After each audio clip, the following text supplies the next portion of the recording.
கர்த்தருடைய பரிசுத்த நாமம் மகிமைப்படுவதாக.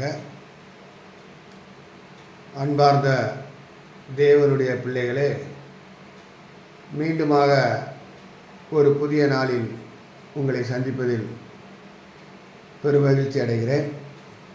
இந்த நாளிலும் பரிசுத்த வேதத்திலிருந்து, ஆண்டவராய் இயேசு கிறிஸ்துவுடைய வார்த்தையிலிருந்து நாம் தியானிக்கக்கூடிய ஆண்டவருடைய வார்த்தையானது எபிரேயர் 13ஆம் அதிகாரம், எபிரேயர் 13ஆம் அதிகாரம் 16வது வசனம். அன்றியும் நன்மை செய்யவும் தான தர்மம் பண்ணவும் மறவாதிருங்கள், இப்படிப்பட்ட பலிகளின் மேல் தேவன் பிரியமாயிருக்கிறார். கிறிஸ்துவுக்குள் பிரியமான சகோதர சகோதரிகளே, தேவன் எப்படிப்பட்ட பலிகள் மேல் பிரியமாக இருக்கிறார் என்றால், நன்மை செய்யும்போது, தான தர்மம் பண்ணும்போது தேவன் பிரியமாக இருக்கிறார். அந்த வார்த்தையில், ஆண்டவருடைய வார்த்தையில் குறிப்பிடப்பட்டிருக்கிறது என்னவென்றால், இப்படிப்பட்ட பலிகளின் மேல் தேவன் பிரியமாக இருக்கிறார். ஆண்டவராய் இயேசு கிறிஸ்துவை நேசித்து அவரை விசுவாசிக்கிற விசுவாச பிள்ளைகள் மேல் எப்பொழுது தேவன் பிரியமாக இருக்கிறார் என்றால், அவர்கள் நன்மை செய்யும்போது, இயேசு கிறிஸ்துவை நேசிக்கிற அவரை பின்பற்ற ஒரு விசுவாசி நன்மை செய்யும்போது, தான தர்மங்கள் பண்ணும்போது ஆண்டவர் அவன் மேல் பிரியமாக இருக்கிறார்.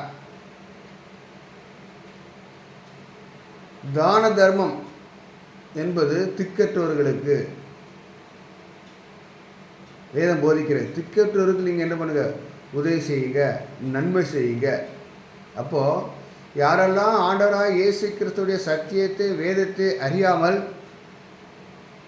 இந்த காலகட்டத்தில் வாழ்ந்து கொண்டு இருக்கிறார்களோ, அல்லது தங்களுடைய வாழ்க்கைக்கு ஒரு நிமிச்சனமே இல்லை, ஒரு நிம்மதியே இல்லை, எங்களுக்கு எங்கு சென்றால் ஒரு நிம்மதி கிடைக்கும் என்று ஏங்கி கொண்டிருக்கிற பிள்ளைகளுக்கு ஆண்டவர் சொல்கிறாரு, நீங்கள் அப்படிப்பட்டவர்களை தேடி என்ன பண்ணுங்க, உதவி செய்யுங்க, நன்மை செய்யுங்க, அவர்களுக்கு தான தர்மங்கள் பண்ணுங்க. யாருக்கு ஆண்டவர் சொல்கிறாருன்னா, அவர் விசுவாசிக்கிற பிள்ளைகளுக்கு ஆண்டவர் சொல்கிறார். நீங்கள் வாழ்க்கையில் என்ன காரியத்தை படித்தாலும் சரி, எவ்வளவு உயர்ந்த படிப்புகள் நீங்கள் படித்தாலும் செய்யுது சரி, எவ்வளவு பெரிய உயர்ந்த நிலைக்கு நீங்கள் சென்றாலும் சரி, வேதம் சொல்லுகிறது, நீங்கள் எல்லாத்துக்கும் மேலாக நன்மை செய்ய படியுங்கள். நன்மை செய்ய, பிறருக்கு உதவி செய்ய நீங்கள் படியுங்க. என்னுடைய நாமத்தை மகிமைப்படுத்துவதற்கு நீங்கள் படியுங்கள், முதலாவது கற்றுக்கொள்ளுங்கள் என்று வேதம் போதிக்கிறது.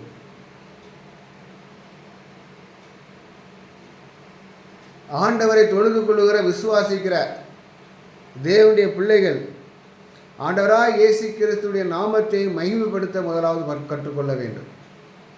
எந்த ஒரு விசுவாசி தேவனுடைய நாமத்தை மகிமைப்படுத்துகிறானோ அவனே கிறிஸ்துவுக்கு பிரியமானவன். அதுக்கு மேலுள்ள வசனத்தில் சொல்லப்பட்டு பாருங்க, 15ஆம் வசனம். ஆகையால் அவருடைய நாமத்தை துதிக்கும் உதடுகளில் கனியாகிய சோஸ்திர பலியை அவர் மூலமாக எப்போது தேவனுக்கு செலுத்த கடவோம். எப்படி? அவருடைய நாமத்தை துதிக்கும் உதடுகளின் கனியாகிய சோஸ்திர பலியை அவர் மூலம் எப்போதும் தேவனுக்கு செலுத்த கடவோம் சொல்லிட்டு, நீங்கள் எனக்கு செலுத்தக்கூடிய சோஸ்திர பலி, அந்த கனி, அந்த சுவை என்னவென்றால், என்னுடைய நாமத்தினால் நீங்கள் என்ன பண்ணணும், தான தர்மங்களை பண்ண வேண்டும், பிறருக்கு நன்மைகளை செய்ய வேண்டும் என்று வேதம் போதிக்கிறது. நன்மையான காரியங்களை செய்யணும். அதுதான் தேவனுக்கு பிரியமான பலியாக இருக்கிறது.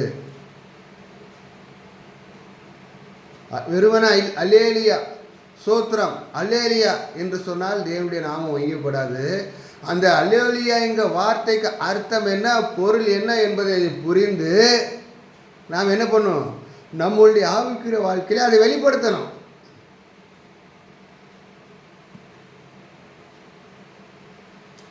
நான் நான் என்று நம்முடைய உதடுகள் உச்சரிப்பதை விட நாம் நாம் என்று நாம் என்ன சொல்லி படிக்க வேண்டும்.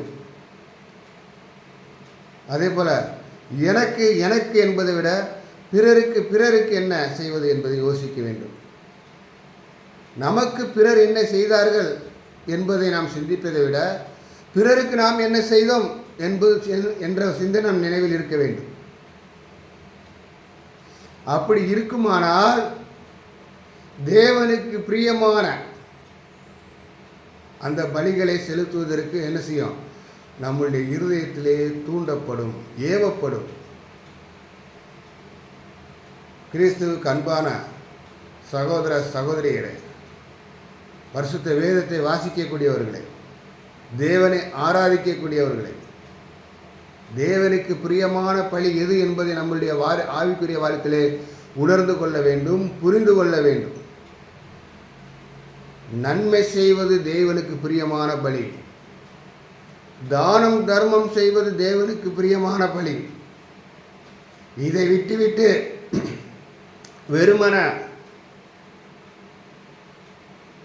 நம்முடைய ஆவிக்குரிய வாழ்க்கை இருக்குமானால் அது பூஜ்யம். அது பூஜ்யம். ஆண்டவராய் இயேசு கிறிஸ்து பூமியிலே